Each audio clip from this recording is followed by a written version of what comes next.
Hey everybody, Peter Mahoney here from SummitSalon Business Center. I get asked this question a lot, and the question is, as a salon owner, I have a lease coming up for renewal. When's the right time for me to start talking to my landlord about that renewal? Oftentimes, that timing is actually noted in your lease, but I want you to think about it from a practical terms. So let's pretend I'm the landlord and you come to me a month before your lease is up and say, I want to talk to you about the renewal of the lease. Well, I can tell you that the price is going to go up for the simple reason that I know that you can't relocate your business in 30 days. So ultimately, you're probably going to end up paying whatever amount I tell you is going to be the rent because you don't really have an option at that point. So then we say, okay, well, Peter, what is the right time frame? Well, is it 2 months? I don't think you can relocate in 2 months either. Is it 3 months? I think for me, it's 12 to 18 months from the expiration date of my lease. And here's how I would think about it is, the farther out you start negotiating, the more leverage you have. The closer to the expiry date, the more leverage the landlord has. And I want you to consider this. What you pay for your space is probably the third most expensive thing on your profit and loss statement, right? So you've got your labor charges, you've got your product cost, and then you've got rent. So if you're in this business for 5, 10, 15, 20, 25 years, and you get it wrong to the tune of, 20 or 30 grand a year, I mean, it can literally be $500,000 in lost opportunity to you by not getting it right. So you want to start this process at least 18 months out. And then when you begin the process, you know yourself, if you've ever bought anything in your life, if you think you're the only buyer of that object, you're only going to be willing to pay so much for it. If all of a sudden there's a competition for it and you're bidding with 2 or 3 other buyers, you're probably going to pay more. The reason you want to start 18 months out is because you want to present to the landlord the thought process that you have options. So yeah, maybe I'm going to renew here, but maybe I'm going to look at something else. And you don't need to be definitive about that. You just need the landlord to think and to know that you're looking around at your options, which is why you should do your homework.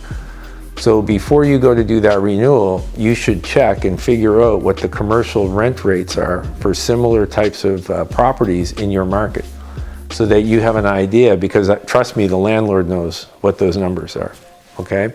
And then you want to begin that conversation. Now, in practical terms, if you're an existing salon owner, you got to get the rent right. So here's the quick math.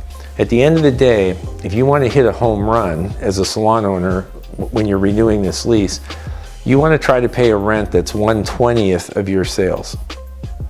And what that means is that only 5% of your money is going towards the payment of the rent. That means that you're going to break even at a much lower number and you're going to have a much higher probability of making a really nice profit.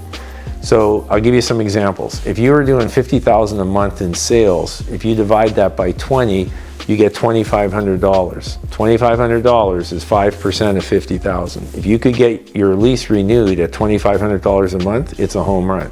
If you were doing $100,000 a month in sales, 5% of that would be $5,000 a month, and so on. So take your sales, divide it by 20, that's your ideal rent. Now, where you are may be significantly higher than that or lower than that. So the other number you should check is, what is the ratio of my sales to the rent I'm paying? So take your sales, divide it by your rent. If you get a factor of 20 or more, then you get a great lease. If you get a factor of 10 or less, then you got a problem. And what I mean by that is if you renew that lease at the same rent or higher, it's very hard to make any significant amount of money because now more than 10% of your sales is going towards the payment of that rent. Okay, so let me summarize for you. Ideally, you want to make sure that whatever that rent is, that that your sales are at least 10 times the amount of rent you're paying. And ideally, if you can get to 20 times, then that's where you're really going to make a lot of profit. If you're looking at renewing a lease, and when you take that rent and multiply it by 10, it's more than what your sales are, then that's not a good situation for you. And you really got to try to work hard at either growing your sales or negotiating a better deal. A couple of other quick pointers. So on renewals, if you have a personal guarantee in your original lease, you should insist that it be removed. There's absolutely no justification for a landlord to carry a personal guarantee beyond the first term. And you want to get that out of there, okay, as much as you possibly can. Second thing is, if you have money on deposit, so let's say you had to put the first month's rent on deposit, so the landlord's holding on to $5,000 or $6,000 a year from the first lease. They should either return that to you on the renewal, and if they won't return it to you, then they should pay you interest on it. Because if you don't do that, what's going to happen is you may renew this lease for 20 or 25 years. The landlord is just holding on to a sum of your money. You're losing the value of that money every day. Again, there's no reason why they should be doing that. I would be insistent on that. So personal guarantees, try to get rid of the deposits, start negotiating at least 18 months out. Make sure that your sales are at least 10 to 20 times what the landlord is asking for rent. And if they're not, then you got to work really hard at trying to negotiate that rent down to the point where it makes sense. Okay, so a couple of quick tips for you on the renewal of your lease. If you would like some more information about this, or you'd like our expertise in helping you with this process, please contact us at Financial Services and we'd be happy to help you out. All right, thanks and have a great day.